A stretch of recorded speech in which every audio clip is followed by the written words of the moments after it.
बिस्मिल्लाहिर्रहमानिर्रहीम वस्सलातु वस्सलामु अला सय्यिदिल अंबिया वल मुरसलीन। सो स्टूडेंट्स, आप लोगों के लिए जी आज की वीडियो बहुत इंपॉर्टेंट, क्योंकि स्टूडेंट्स की जो इस टाइम सबसे ज़्यादा परेशानी है कि एमडी कैट वैलिडिटी पीरियड क्या है, क्या इस दफ़ा पिछले साल का रिजल्ट वैलिड होगा या नहीं होगा। क्योंकि बहुत सारे स्टूडेंट्स ने जो कि रिपीटर्स हैं, 11,000 के करीब स्टूडेंट्स हैं, जिनका जो परसेंटेज है यानी जिनकी जो स्कोर के हवाले से अगर हम चीजें देखेंगे तो वो 180 प्लस स्कोर था उनका लास्ट टाइम 200 में से।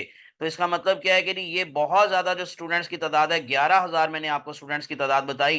तो वो इस दफा वो टेस्ट दिए बगैर अप्लाई करेंगे, क्योंकि उनका ऑलरेडी जो एग्रीगेट है, मेरिट है, वो बहुत ज्यादा हाई है। और इस दफा के जो फ्रेश स्टूडेंट्स हैं वो इसी वजह से बहुत ज्यादा परेशान है कि जो लास्ट टाइम जो 94 पॉइंट समथिंग जो हमारे पास मेरिट गया था, तो इसका मतलब है कि जी वो क्या पिछले साल के जो रिपीटर्स हैं वो सारी की सारी सीट्स ले जाएंगे। क्योंकि ऑलमोस्ट यू नो कि जी 3000 ऑलमोस्ट 400 सीट्स हैं, 3400 से 3500 के करीब सीट्स हैं। तो क्या वो जो पिछले साल के सारे रिपीटर्स हैं वो सारे के सारे विदाउट टेस्ट जो है वो क्लियर कर जाएंगे सारा कुछ। तो इस वजह से जी इसमें जो कंफ्यूजन है एमडी कैट वैलिडिटी पीरियड, तो जो फ्रेश स्टूडेंट्स हैं वो चाहते हैं कि जी पिछले साल की ये जो वैलिडिटी थी वो ख़त्म की जाए और इस दफ़ा नया जो है वो दोबारा से एग्रीगेट बने, सब कुछ जो है वो एक नए सिरे से हो। तो जबकि रिपीटर्स जो हैं, ज़ाहिर बात है उन्होंने बहुत मेहनत की थी और उनको मेहनत का फल भी मिला, लेकिन जिनकी सिर्फ और सिर्फ पॉइंट्स में परसेंटेज रह गई थी,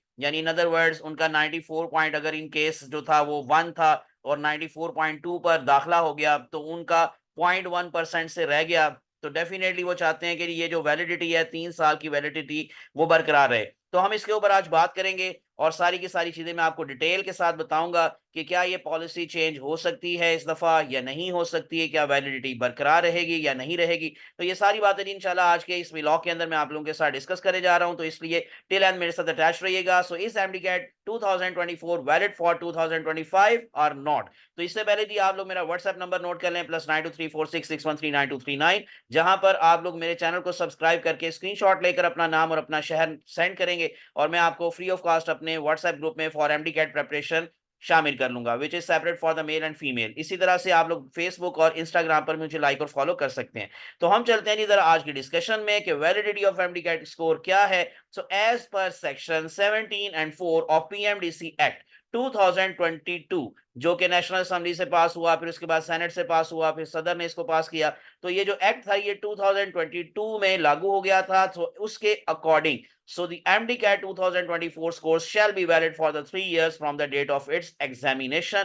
और ये एक्ट जी बकायदा पीएमडीसी की वेबसाइट पे पड़ा हुआ है, मैं वो भी आपको दिखा देता हूं। सो ये यूएचएस की जो वेबसाइट है वहां पर भी जो गाइड है, गाइडलाइन, तो मैं वो भी आप लोगों को जरा दिखा देता हूँ। ये हमारे पास जी ये गाइड टू एमडी कैट, ये यूएचएस की पिछले साल की है, इस दफा नहीं भी आएगी। तो आप लोगों को ये मैं लास्ट पे दिखा देता हूँ। ये इसका जो सेकंड लास्ट पेज था ऑलमोस्ट तकरीबन, यहाँ पर ये लिखा हुआ है validity of MD CAT score के हवाले से कि as per section 17(4) of PMDC Act 2022 the MD CAT 2024 scores shall be valid for 3 years from the date of its examination. यानी कि जो एग्जाम हुआ था जी उससे 3 साल तक ये वैलिड है रिजल्ट। और इसके अकॉर्डिंग जो आपको मैं एक्ट का भी दिखा देता हूं, ये पीएमडीसी की वेबसाइट पर बकायदा ये 2022 वाला एक्ट पड़ा हुआ है। और इसमें जैसे अभी हमने कहा कि ये जो 17 पॉइंट था, ये मैं आपको दिखाता हूं जी 17 point. So medical and dental colleges admission test जो पॉलिसी है, इसके अकॉर्डिंग ये 17 का नंबर 4 पॉइंट अगर हम देखेंगे तो यहाँ लिखा हुआ है MD CAT result of one province shall be valid for the entire country and shall be valid for a period of 3 years. So each province, Gilgit-Baltistan and Islamabad Capital Territory, shall give preference to the students having the domicile of their respective province or the territory, etc.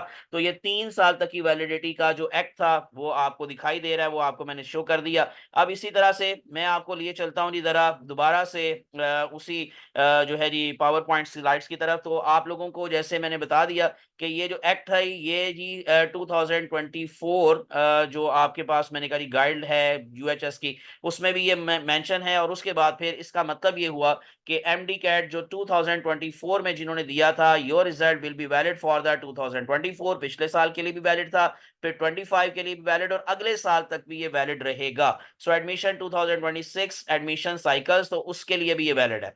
Next one, however it's worth noting that the equivalency formula may be applied each year for the merit determination। अब ये बात जरा आप लोग गौर से सुन ले कि specially जो रिपीटर्स हैं जो कि इस दफा अब एमडी कैट नहीं देना चाहते क्योंकि उनका रिजल्ट बहुत अच्छा है, तो बच्चों एक इक्वालेंसी फार्मूला केरी होता है कि परसेंटेज ली जाती है कि एमडी कैट का कितने परसेंट होगा लास्ट ईयर, उससे लास्ट ईयर, उससे लास्ट ईयर। तो ये 3-4 सालों से ये एक ही चलता आ रहा है कि 50% ऑफ एमडी कैट स्कोर और इसी तरह से 40% of FSc score and 10% of the matric. तो मैट्रिकुलेशन के टोटल नंबर का 10% होगा, यानी जितने भी मार्क्स आपने लिए थे उसका 10%। इसी तरह से जो आप लोगों का एफएससी है उसका 40% और एमडी कैट का 50%। लेकिन अगर इन केस एमडी कैट की परसेंटेज कम कर दी जाती है या बढ़ा दी जाती है, तो ये हर साल एक फार्मूला अप्लाई होता है, लेकिन कई सालों से ये फार्मूला सेम चलता आ रहा है। अगर वही चलेगा तो फिर तो आपको कोई मसला नहीं होगा, लेकिन अगर इस फार्मूले में कोई चेंज आता है तो फिर नए सिरे से आपका एग्रीगेट बनेगा, नए सिरे से मेरिट बनेगा।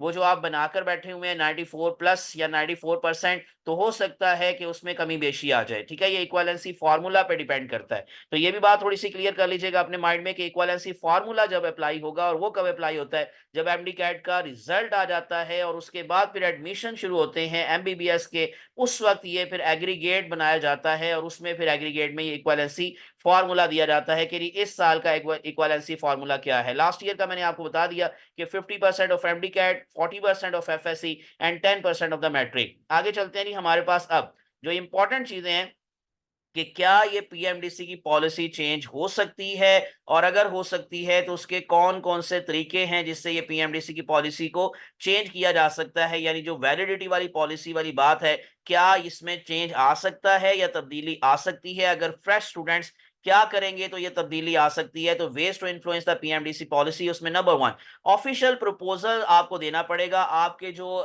हल्के के उम्मीदवार थे, यानी कि जो एमएनएस हैं, स्पेशली नेशनल असेंबली के जो मेंबर्स हैं, आपको उनमें से किसी से राब्ता करना पड़ेगा। अब फिर वो क्या करेंगे कि proposals can be submitted to the relevant committee within the senate और पार्लियामेंट। तो वहां पर जो कमेटीज होती हैं लाइक नेशनल हेल्थ सर्विस है, ठीक है, तो आप लोगों को पहले तो उनसे एमएनएस से मिलना पड़ेगा, फिर वो आपके थ्रू एप्लीकेशन या अपने थ्रू एप्लीकेशन देंगे, या इन अदर वर्ड्स वो सेनेट और पार्लियामेंट के अंदर ये तजवीज देंगे कि जी जो पिछले साल की वैलिडिटी के हवाले से बात है वो नए स्टूडेंट्स को अफेक्ट हो सकता है, या इस तरह की कोई बात अगर वो करते हैं तो फिर उसके ऊपर सोच विचार शुरू होगी। So which can then be forwarded to the national health service regulations and coordination committee और a specifically form committee on the medical education for review.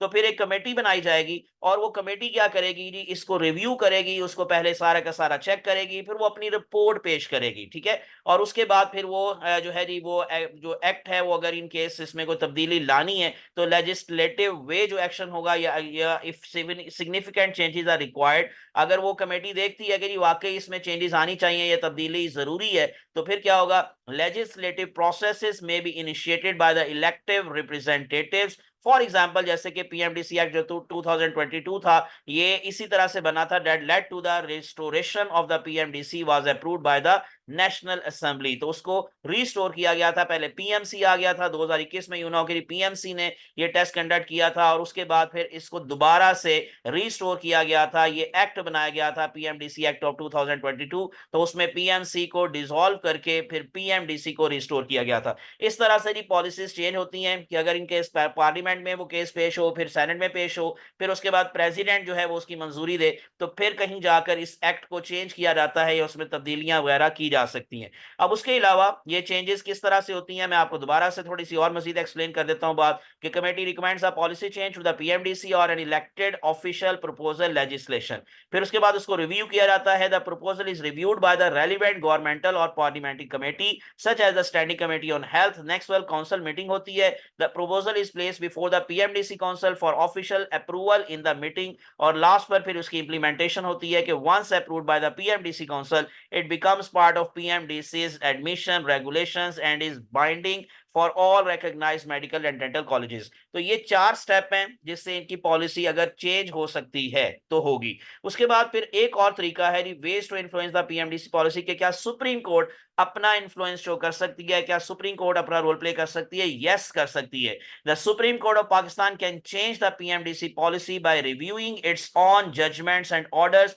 or by ruling on cases brought before it challenge the policies legality या legality or constitutionality as evidenced by the past court actions that dissolve the PMDC and influenced fee structure for medical colleges. तो अगर in case कोई भी जो है वो इसको writ जारी करता है या रिट दायर करता है या इस तरह से केस जो है वो करता है, तो उसके ऊपर फिर जो सुप्रीम कोर्ट है पहले तो वो उसको एक्सेप्ट करेगी क्या या नहीं करेगी फॉर जो है जी उसको जिसको कहते हैं हेयरिंग के लिए। तो अगर वो हेयरिंग के लिए उसको एक्सेप्ट कर लेती है, फिर उसका केस चलेगा, फिर उसको देखा जाएगा और उसके बाद फिर कोई डिसीजन दिया जा सकता है। The court holds the power to uphold और overturn aspects of the PMDC policies other by issuing direct orders और by clarifying the law through its judgment. और सो मोटो आप लोगों ने सुना होगा, तो वो भी सम टाइम होता है कि अगर ऐसा लगे सुप्रीम कोर्ट को कि ज्यादती हो रही है स्टूडेंट्स के साथ या कोई भी चीज है, तो वो सो मोटो एक्शन भी हो सकता है। तो ये भी एक तरीका है कि उसकी पॉलिसी को सुप्रीम कोर्ट के थ्रू भी चेंज करवाया जा सकता है। लेकिन ये जो दोनों तरीके मैंने बताए,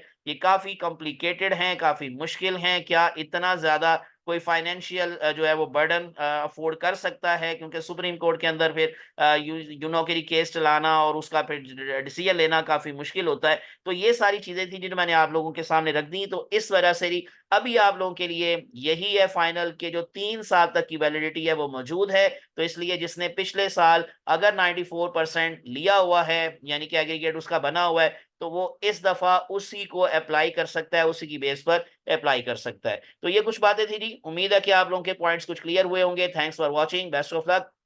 मुझे अपनी दुआ में याद रखिएगा। जज़ाकुमुल्लाहु खैरन कसीरा। और इसी तरह की अपडेट्स आपको मिलती रहेंगी, इसलिए चैनल को सब्सक्राइब करके प्रेस कर लें बेल आइकॉन। अल्लाह हाफिज़।